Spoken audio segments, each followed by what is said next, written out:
Nesse bloco, nós vamos tratar das fontes do direito do trabalho. Nós temos duas fontes, que é a fonte material e a fonte formal do direito do trabalho, de onde vem o direito para que sejam formalizadas, as nossas leis, a legislação. Temos que o direito material são os acontecimentos que vão gerar como futuro a criação de leis pelo nosso legislador. Então vejamos os pontos.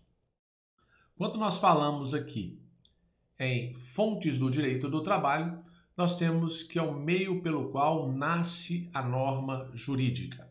Elas podem ser divididas em duas formas: as fontes materiais e as fontes formais.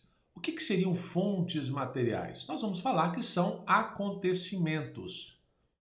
Acontecimentos. E podem ser acontecimentos sociais, acontecimentos políticos, acontecimentos econômicos, acontecimentos filosóficos. Então eu coloquei aqui, são fatores ou acontecimentos sociais, políticos, econômicos e filosóficos que vão inspirar os deputados e os senadores para a elaboração das leis. Nós podemos também afirmar que as fontes materiais é considerado um momento pré-jurídico, constituído desses fatos que vão proporcionar a criação de regras de direito. Nós temos que movimentos de grupos sociais são acontecimentos, como fatores, circunstâncias, pensamentos, greve. Todos esses movimentos de grupos sociais vão fazer com que haja um momento pré-jurídico para a criação das leis. Nós podemos mencionar a Covid-19, a pandemia que tomou conta de todo mundo, que foram necessárias a criação de medidas provisórias que têm força de lei para que possam regulamentar as situações entre empregadores e empregados, tendo em vista que vários estabelecimentos empresariais tiveram que fechar as portas por determinação de decretos que foram criados para que pudesse evitar a contaminação de demais pessoas. Nós podemos afirmar que as fontes formais já são instrumentos de exteriorização das normas jurídicas. Então, fontes materiais são os acontecimentos sociais, políticos, econômicos e filosóficos.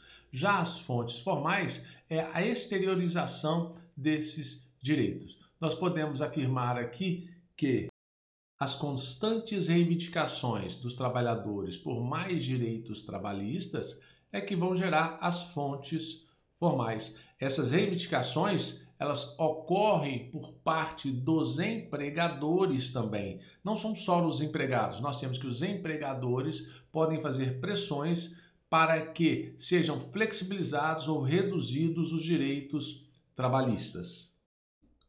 A greve, por exemplo, nós temos aqui a greve, ela situa como um acontecimento ou um fator ou uma circunstância que vai fazer com que surja a necessidade de negociar.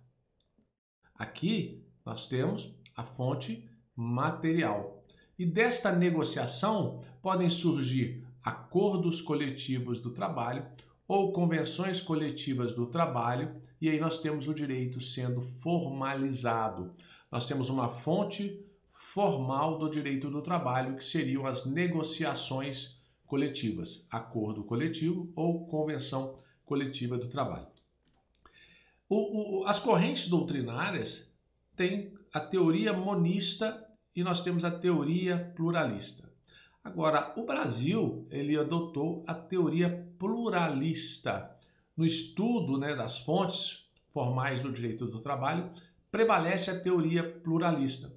E por que pluralista? Porque é mais de uma teoria e dividem-se as fontes em fontes heterônomas e fontes autônomas.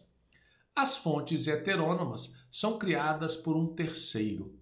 As fontes autônomas são criadas pelos próprios destinatários. A base é esta. Fonte heterônomas, terceiro, geralmente é o Estado. E os destinatários são através do Sindicato dos Empregados e do outro lado nós teríamos o Sindicato dos Empregadores ou uma ou mais empresas. Se for sindicato com sindicato, nós temos uma convenção coletiva de trabalho. Se fosse sindicato e uma ou mais empresas, nós teríamos um acordo coletivo de trabalho. Então, aqui são fontes autônomas. Vejamos quais seriam as fontes heterônomas. Como eu mencionei, ela caracteriza pela produção de regras jurídicas por um terceiro. E eu mencionei também que geralmente esse é o Estado. E como que o terceiro, o Estado, cria normas? Através da Constituição Federal, está aqui mencionando, através das leis, através de medidas provisórias, nós estamos vendo em época de Covid-19, decretos, nós estamos vendo municípios e governadores criando decretos, sentença normativa. Sentença normativa é uma decisão do tribunal, seja Tribunal Regional do Trabalho ou do Tribunal Superior do Trabalho, em dissídios coletivos. Sentenças normativas é proferido pelos tribunais. Nós temos sentença arbitral, que é quando as partes escolhem, livremente uma pessoa para analisar. Nós temos que portarias são fontes heterônomas, portaria do Ministério do Trabalho, por exemplo, do Ministério da Economia hoje, quando cria normas regulamentadoras relacionadas à insalubridade, periculosidade. Nós temos a súmula vinculante, que é uma espécie de jurisprudência, mas esta súmula vinculante aqui, ela tem a finalidade de fonte formal heterônoma, diferente das jurisprudências no geral que não teriam. Temos também os tratados e convenções internacionais que forem ratificados pelo Congresso Nacional. Aqui nós deparamos então com fontes heterônomas. Já as fontes autônomas, elas têm a participação dos próprios destinatários. Nós não temos legislador participando aqui, nós não temos o Estado, nós não temos o presidente, nós não temos governadores, nós não temos municípios, são os próprios destinatários. Ou vai ser o sindicato dos empregados, ou vai ser o sindicato dos empregadores, ou ainda uma ou mais empresas. Lembrando, se é sindicato com sindicato, nós teríamos uma convenção coletiva. Se é sindicato, uma ou mais empresa, nós teríamos acordo coletivo de trabalho. Portanto, são espécies de fontes formais autônomas, convenção coletiva, acordo coletivo. Costumes também são considerados fontes formais autônomas, porque são os próprios destinatários. É a criação de práticas, são práticas reiteradas de uma conduta em uma dada região ou em uma determinada empresa, como, por exemplo, fornecimento de gorjeta, cesta básica, sem previsão na lei, aquele costume. Criou-se o costume, o empregador criou o costume daquela situação, de sempre dar uma gorjeta. Então nós não temos que falar aí, nós podemos afirmar que é uma fonte formal autônoma, os destinatários que criaram aquela situação. E regulamentos de empresa, que é uma exceção, não é sempre que vai ocorrer. Regulamento de empresa, se as regras formuladas pelo empregador forem de caráter geral, for de caráter impessoal e preverem vantagens aos empregados. Estas são as hipóteses de fontes formais autônomas. Figuras que não os constituem fontes. Doutrina não é fonte formal do direito, equidade não é fonte, analogia não é fonte, jurisprudência não é fonte, salvo a súmula vinculante. Lembrando que analogia e equidade, elas são técnicas de integração. São técnicas de integração utilizadas para supressão de eventuais lacunas na lei, não se confundindo como fonte de direito. Equidade e analogia não são fontes do direito.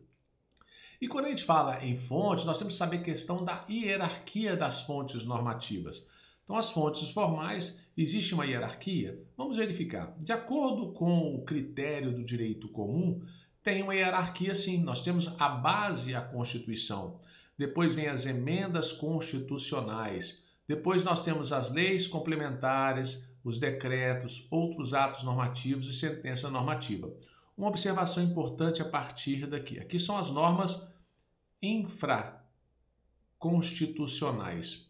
Mas nós temos uma norma aqui denominada supralegal, que é aquela que está abaixo da Constituição e acima das normas infraconstitucionais, porque ela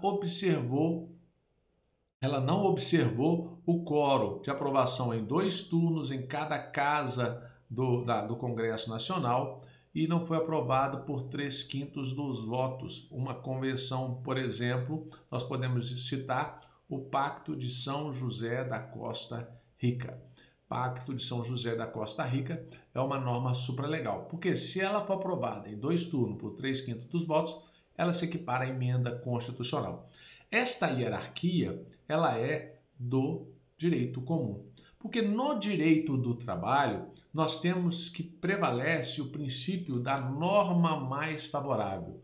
Princípio da norma mais favorável que vai se aplicar aos trabalhadores. Mas muita atenção, uma observação importante é o artigo 620 da CLT.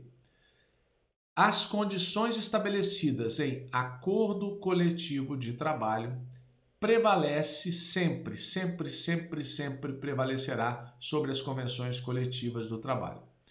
Exemplo, aqui paga 100% de horas extras aos empregados daquela categoria. Mas nós temos um acordo que falou que vai ser 60% de horas extras. Observe que a regra geral eu teria que aplicar a norma mais favorável. Eu aplicaria os 100% àquele empregado.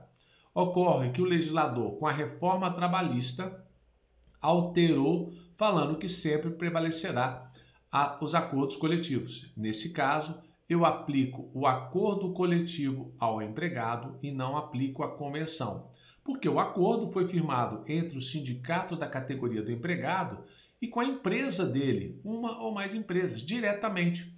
Aqui eles observaram as situações, as condições, a necessidade de redução, então foi feita uma análise. Por isso, os acordos coletivos prevalecem sobre as convenções coletivas do trabalho.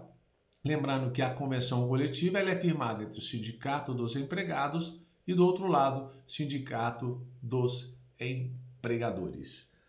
Bom, nós falamos aqui, já tem um tempinho que nós tratamos sobre esse assunto, nós vamos paralisar nossa aula agora para que você possa fazer as suas anotações, fazer as suas revisões e acompanhar sempre o que nós estamos trazendo para você de conteúdo para a sua prova. Até mais, nos vemos no próximo vídeo.